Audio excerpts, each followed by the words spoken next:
बिस्मिल्लाहिर्रहमानिर्रहीम।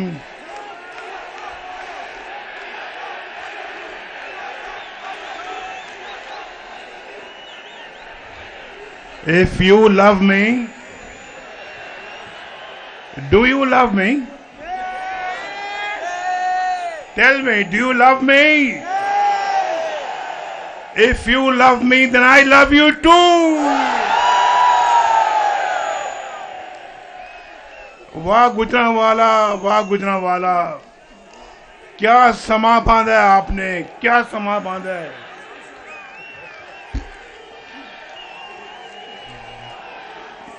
ये social media पर तूफान बदतमीजी मचाकर कहते हैं कि यूथ हमारे साथ है। ओ भाई, ये है असल यूथ पाकिस्तान की, ये असल यूथ जो मेरे सामने बैठी हुई है। क्यों मैं गलत कहता हूं? बोलो गुजरांवाला वालों, नौजवानों, जरा हाथ खड़ा करके बताओ, असल पाकिस्तान की यूथ ये है या कोई और है? कितने हो जो 30 साल से छोटी उम्र के हो? जरा हाथ खड़ा करो।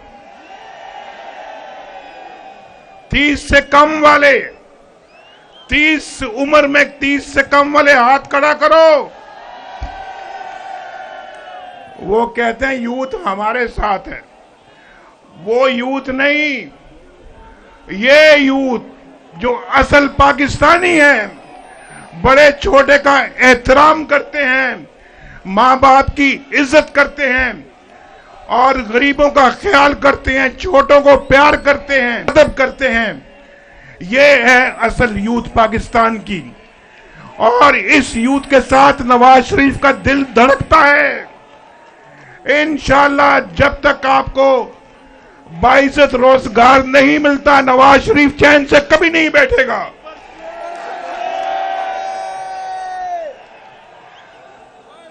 अभी शहबाज शरीफ साहब कह रहे थे कि हमने करप्शन कम की है, और ये हम नहीं कह रहे, ये ट्रांसपेरेंसी इंटरनेशनल कह रहा है कि नवाज शरीफ के दौर में, मुस्लिम लीग नून के दौर में करप्शन सबसे कम थी। भाई, करप्शन सबसे कम नहीं थी, सिर्फ करप्शन सबसे कम नहीं थी, और रोटी की कीमत भी सबसे कम थी, और आटे की कीमत भी सबसे कम थी, और फिर चीनी की कीमत भी सबसे कम थी, घी की कीमत भी सबसे कम थी, पेट्रोल की कीमत भी सबसे कम थी, और बिजली की कीमत भी सबसे कम थी या नहीं थी? बोलो, क्या नवाज शरीफ सच बोलता है या झूठ बोलता है? लोड शेडिंग भी हमने खत्म की, और पाकिस्तान से गुर्बत भी खत्म हो रही थी, और डॉलर की कीमत भी सबसे कम नवाज शरीफ के दौर में थी, और स्टॉक एक्सचेंज 54,000 पे चली गई, तरक्की की रफ्तार 6% हो गई।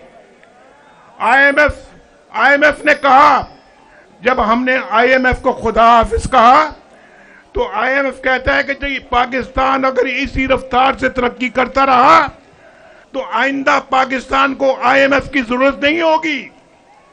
लेकिन देखो, शूमी किस्मत। बस पहलवानों, बस ठहर जाओ, बस करो। मन गए तो पहलवान हो। आज मैं भी पग पाई है।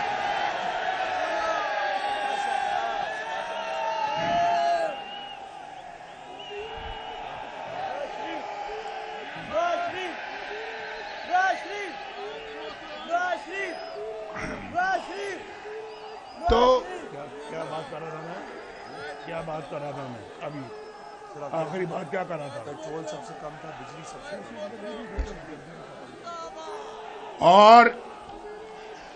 और सुनो, मुझे पता है कि आप माशाल्लाह बहुत जोश खरोश है आप में, लेकिन दौर याद करो जब नवाज शरीफ वजीर आजम था तो पाकिस्तान में सी पैक आया और पाकिस्तान के अंदर 60 अरब डॉलर की सरमायाकारी हो रही थी और ये धरने कर रहे थे, ये इस्लामाबाद में धरने कर रहे थे, हम काम कर रहे थे, हम बिजली के कारखाने बना रहे थे, हम मोटरवे बना रहे थे।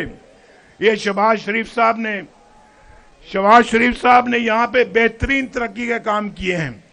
ओवरहेड ब्रिज शहबाज शरीफ साहब ने बनाया, ये सारे तरक्याती काम शहबाज शरीफ साहब ने यहाँ पे किए, नाम वो मेरा लगा रहे हैं, काम सारे खुद किए हैं और कह रहे हैं नवाज शरीफ ने करवाए हैं।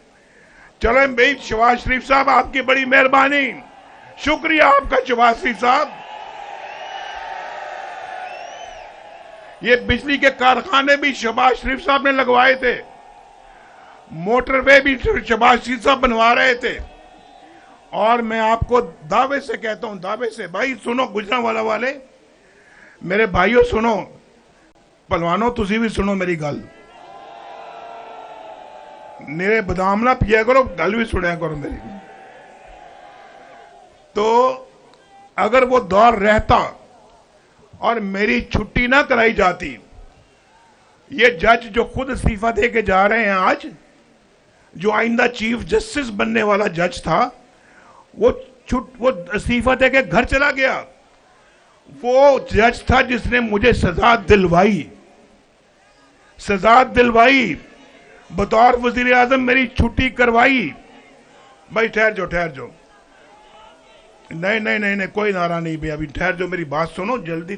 आप लेट आए हो, आप इस स्टेडियम में लेट आए हो और अब हमने मगरिब से पहले हेलीकॉप्टर ने जाना है, तो मैं जल्दी खत्म करूंगा। मेरे बाद मरियम नवाज शरीफ ने बात करनी है।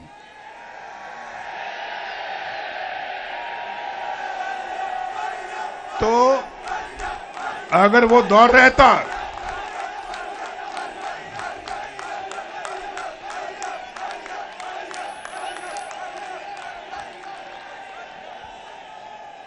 भाई अगर वो दौर रहता, मैं दावे से कहता हूं, अल्लाह ताला से डर के, अल्लाह से डरता हूं, अल्लाह से डर के कहता हूं, अगर आज हमारी हुकूमत चलती रहती, उस वक्त कोई खलल ना पड़ता, यहां मजमे में कोई एक भी आदमी बेरोजगार ना होता। आज हर एक के पास एक बाइज्जत रोजगार होता, लोग खुशहाल होते, एक दूसरे से उधार ना मांगते होते, अपना गुजारा बड़ी आसानी के साथ कर रहे होते, बच्चे स्कूल जा रहे होते,